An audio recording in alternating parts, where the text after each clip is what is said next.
Two people on two different continents type the exact same web address into a browser at the exact same second.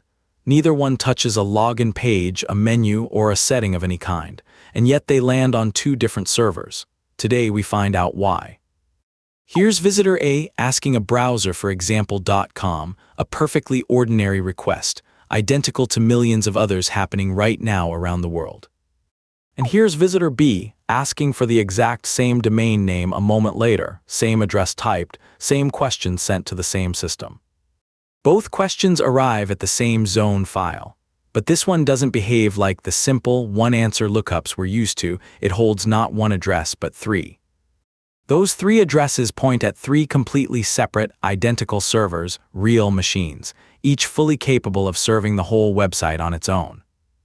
Watching over all three sits something else entirely, a health monitor, quietly checking whether each server is still alive and responding.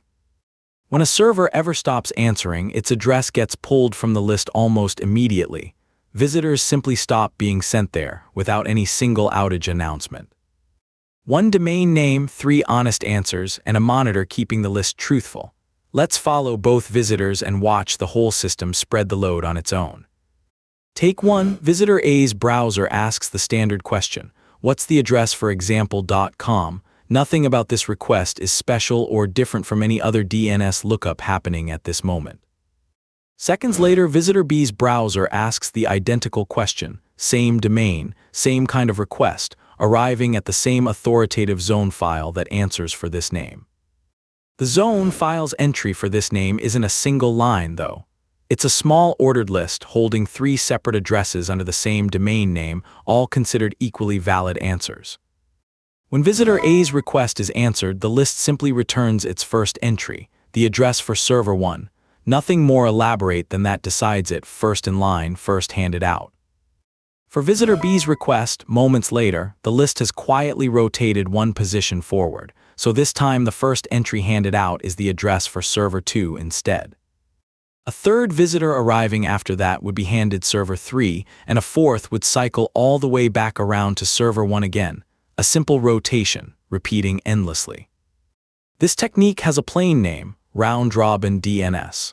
No dedicated traffic-splitting hardware sits in the middle of anything. The spreading happens entirely inside the answer DNS gives out. Over thousands of requests, that steady rotation means no single server ever ends up carrying the whole crowd. The visitors distribute themselves roughly evenly across all three machines. But rotation alone has an obvious gap. It has no way of knowing whether server 2 is actually still working. If it silently crashed, the list would keep handing its address out anyway. That's exactly what the health monitor exists to prevent. It checks in with every server on the list every few seconds, watching for a normal response. The moment a server stops responding correctly, the monitor flags it, and its address gets pulled from the list that new answers are built from. From that point on, every new visitor's lookup only ever rotates through the servers still known to be healthy. The failed one is simply never offered as an answer again.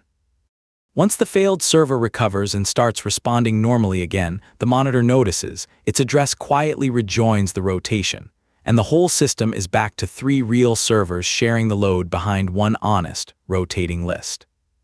It's worth being honest about round-robin's limits too. It has no idea how busy any server currently is. A server already struggling under heavy load gets the exact same share of new visitors as one sitting nearly idle. For that reason, larger sites often layer something smarter on top, a dedicated load balancer downstream of DNS that actually measures each server's current load before routing a request onward. Cached answers complicate the picture further. Once a resolver caches one of the three addresses, every visitor behind that resolver keeps reusing it until the cache expires, so the rotation is smoother across the internet than for any one small office. And this same basic idea scales up dramatically. Some of the internet's biggest services use it not just to spread load across a few servers, but to route visitors toward a data center on an entirely different continent, closer to them.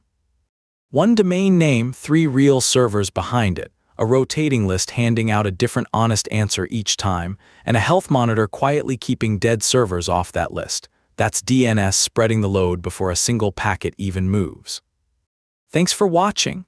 Next time the same website feels instant no matter how many people load it at once, you'll know a rotating list of addresses is sharing the work. Check out our other videos and follow how it all runs for more. See you in the next one.